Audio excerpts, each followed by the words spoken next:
这里有1亿美元，它堆起来比珠穆朗玛峰还要高。但如果我把这些全部加起来就有6300亿美元。这些钱就是普京的战争金库。在2022年2月24日，普京就带着这些钱全面入侵了乌克兰。但普京做梦都没有想到仅仅2天，他一半的钱3000亿美元就在26日被人偷走了，一下子打乱了他的阵脚。但这绝对不是一个普通的劫案计划这个行动的主谋就是美国白宫。但这背后到底发生了什么呢？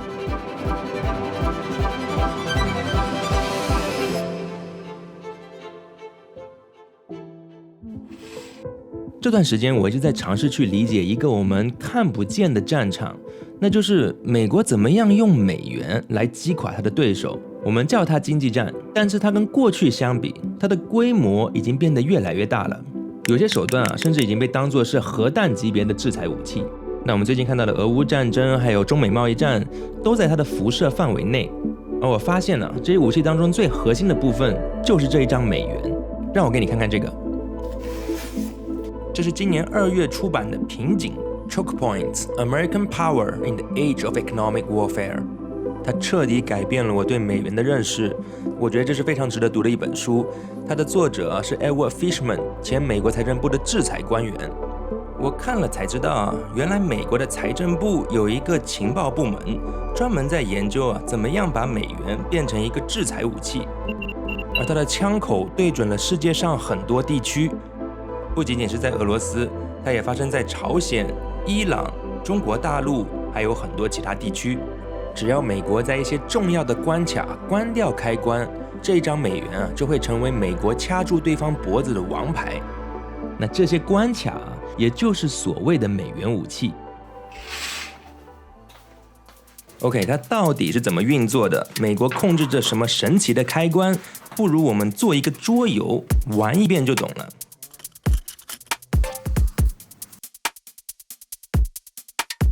OK， 我做这个桌游需要能够达到3个目的。首先呢，我需要知道美国控制这些关卡到底在哪些地方，然后就是它变成武器之后，到底会怎么样掐住对方的脖子。那游戏最后我希望能够知道的是这个制裁武器的效果到底怎么样。她是我们的颜值担当 Lily， 她会帮我们试玩这个美元制裁游戏。今天你要扮演一个很重要的角色，你来扮演普京。但在我们开始之前先交代一下这个游戏的时代背景。时间是2014年2月27日，一群小绿人出现在了克里米亚首府，升起了俄罗斯国旗，迅速占领了整个克里米亚。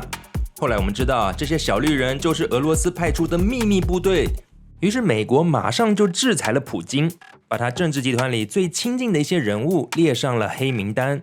但这显然是低估了普京的野心，他又进一步侵略乌克兰，把战火延伸到了顿巴斯地区。这个时候，美国和欧盟特别希望切断普京的资金，让他没有钱继续打仗。那 Lily 这边扮演的就是普京的阵营，而他根本不担心美国的制裁。最主要的原因就是俄罗斯是全世界最大的石油出口国，而这些石油赚来的钱就可以重新投入乌克兰的战场。Lily 也很快进入角色，把他的石油管道铺向了德国还有中国，赚取了大把钞票。这些钱也就成为了他的战备资金。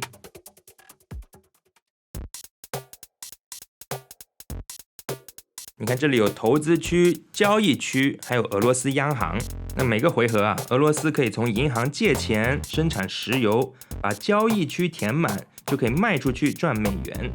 然后这些钱就存进央行，支付军费还有债务。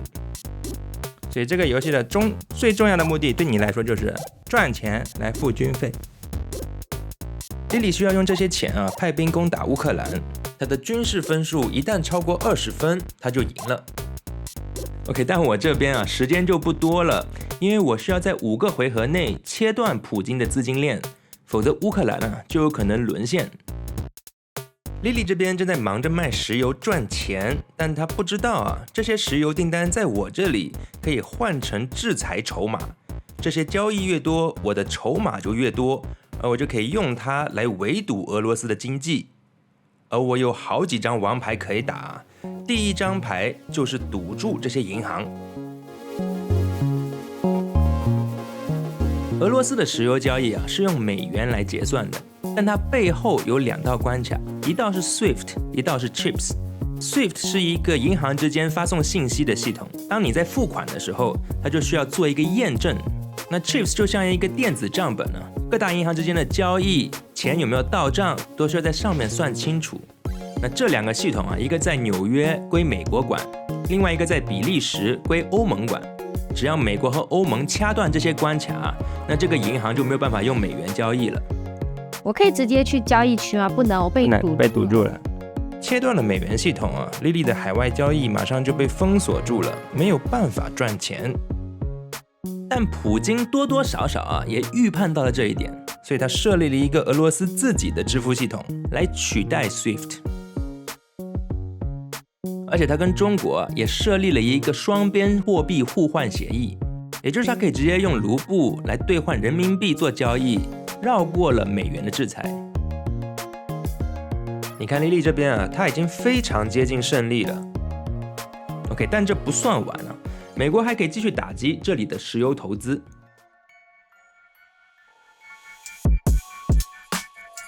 你看表面上我跟 Lily 在对抗但其实我暗地里一直在借钱给他生产石油，因为就像刚才讲的他卖出去的石油越多，我才有制裁筹码可以用。但现在我有了筹码之后我反而可以威胁他，不再让他借钱了。一旦这笔钱被切断他的石油公司就要还钱，如果还不起就会倒闭。事实上在2014年年底，俄罗斯最重要的能源公司 Rosneft 就有70亿美元的债务，但是美国不允许他继续借钱，所以他眼看着就要倒闭了。OK， 这个时候普京的战备资金就派上用场了，他从中央银行出钱，帮助这家公司脱离了债务危机，于是这个资金链就又活起来了。OK， 这个时候你就会发现只要俄罗斯央行出手，我的制裁力度就会被大大削弱。但他不知道的是我还有一张王牌可以瞄准他的央行。OK， 这也就是我们一开始提到的3000亿美元大劫案。普京为了打仗提前在央行准备了6300亿美元的外汇资金，但除了一些黄金以外，很大一部分都是欧元、美元、英镑，这些都是美国和他盟友的货币。这就给了美国一次偷家的机会。那美国对各大央行都有非常大的话语权，因为全球90%的外汇交易都是用美元结算的，而美国就利用这一点要求各大央行配合他一起来制裁普京。不光是冻结了普京的美元也把欧元、英镑等等全部都冻结了。那这一招下去莉莉的资金链就一下子损失了一大笔钱，无论是石油投资还是军费，它都显得非常拮据。OK， 游戏进行到这里，我觉得我已经大概解释了这个美元武器是怎么样运作。当然这个桌游还有很多不足的地方，但我觉得它可以帮助我们去看到美国的制裁长什么样子，但是它到底带来了什么结果，我觉得这个地方就很有意思了。那我在设计这个桌游的时候就发现这些经济战里面的输赢是很难有一个结论的。首先它没有像美国预期的那样，普京并没有在乌克兰停火。那虽然他被抢走了很多钱，但是俄罗斯的石油生意还是可以慢慢的把它再赚回来。随着双方阵营在经济上脱钩美国的这些制裁筹码只会变得越来越少。那他需要更多的制裁筹码，他就只能把其他的领域也武器化，这就造成了更大范围的经济战，但这也会起到一些反效果。你看普京为了减少对美元的依赖他就开始用卢布来结算他的石油交易。另外他也跟金砖5国协商说要建立一个属于他们自己的结算系统，脱离美元的控制。那其实大家都不希望看到美元变成一个武器，因为它本来扮演的角色是让各个国家有一个经济合作的桥梁。但如果按照现在这样发展下去那这个美元武器只会让全世界陷入分裂。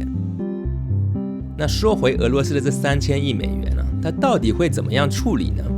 有媒体就说欧盟要用这笔钱来偿还乌克兰的战后修复，但这样做合不合法？是不是只要美国和欧盟同意他们就可以抢劫任何国家的央行？这个问题才是这起制裁事件背后的悬案。